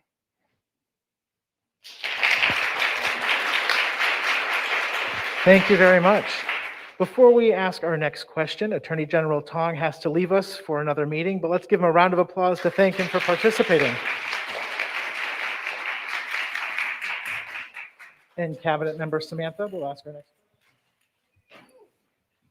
Fifth graders at Shepherd Glen Elementary School in Hamden submitted our next question. It is for Representative Zawistowski about the legislative branch. They asked, what kind of laws are you working on right now? Are there any that will affect recess in schools? Actually, a couple of years ago, I did introduce a bill making sure that kids had recess in school. The Department of Education said that they already have it. It's not, that they have no plans on taking it out, but I wanted to make sure that was important because a break during the day for students is incredibly important. If nothing else, for maybe physical exercise or just in time to take a little bit of a break from their studies. Perhaps now with the last year being a little bit more remote learning, it doesn't seem as important, but if you're in a school all day, it's physically there, it's important to be able to just get out, take a break, and also just talk to your friends. Just get away from math class for a while or from English and just be able to chill out a little bit. No, I absolutely support having recess in schools and certainly would not change that a bit. Thank you. Thank you. Cabinet Member Satvik will have our final question. Next is a question about the Judicial Branch for Judge Evely. It comes from the 5th graders at Oswelatchie Elementary School in Waterford. They asked, how do you remember all the previous laws when doing your job? Thank you. Well, fortunately, a lot of our job involves research into laws and writing opinions after we've heard evidence. So we get time to look up the laws and check before we start writing. Probably the only thing, or one of the few things I can think of, that we have to make immediate decisions comes in trial and ruling on evidence. In law school, we took evidence courses. We've taken various seminars on evidence, so that for the most part, when someone objects, we'll make a ruling on evidence, and it's not uncommon maybe to, if you have a full trial during a full day, I used to, in Waterbury, I used to go sometimes 9 to 5 with a break of an hour and lunch. It wouldn't be uncommon to have maybe 50 to 100 rulings on evidence each day, but you kind of have the feeling, I'm not saying they were all right, hopefully a lot of them were, but you have a feeling of, what evidence should come in to a trial and what should be left out. Other than that, we do have a lot of time, and we have even more time on the appellate court when we're writing opinions to get everything together and listen to the opinions of your colleagues and get opinions out. But on the trial bench, what we really have to know is the rules of evidence. So thank you. Thank you. Thank you. And please welcome Kid Governor Makhi Ettienne-Modeste back to the podium to conclude our educational program. That was our last question for the Meet the Three Branches of State Government. Thank you to Attorney General Tong, Representative Zawistowski, and Judge Evely. Let's give them a big round of applause.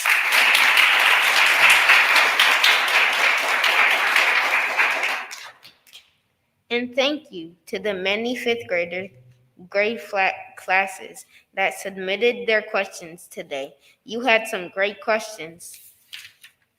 As Inauguration Day comes to an end, I would like to thank you all for joining us and for showing support for my cabinet and me as your leaders for 2022. We are going to need all your help this year to accomplish our platforms, and we hope we can count on you. I will now pass our program over to Mr. Cease from the Connecticut Democracy Center.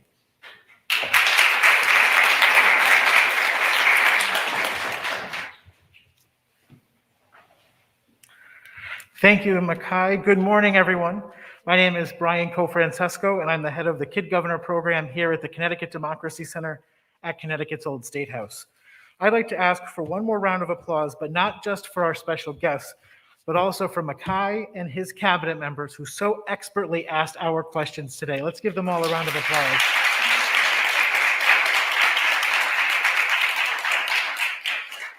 This was really such a great conversation today, and it showed the passion and dedication of just some of our incredible state leaders. We are so lucky that across all 3 branches of government, Our officials are so willing to speak with young people, especially fifth graders.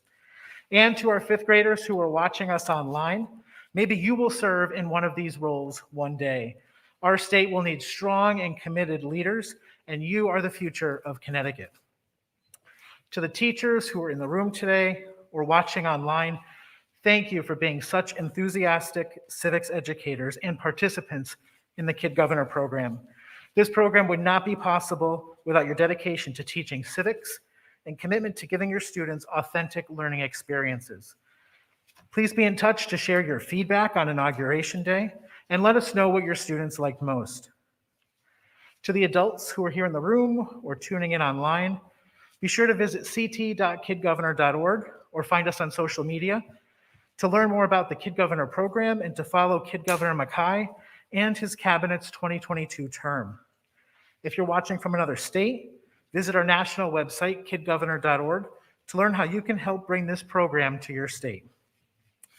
In closing, thank you to all of the officials, special guests, family members, teachers, and others who've been here with us at Connecticut's Old State House today or watching online to celebrate Inauguration Day 2022. And a special thanks to our staff and volunteers and advisory committee who work behind the scenes to make the Kid Governor program and Inauguration Day a reality. Congratulations once again to your 2022 Kid Governor, Makhi Ettienne-Modeste, and to his cabinet. Best of luck to all of you this year. Thank you.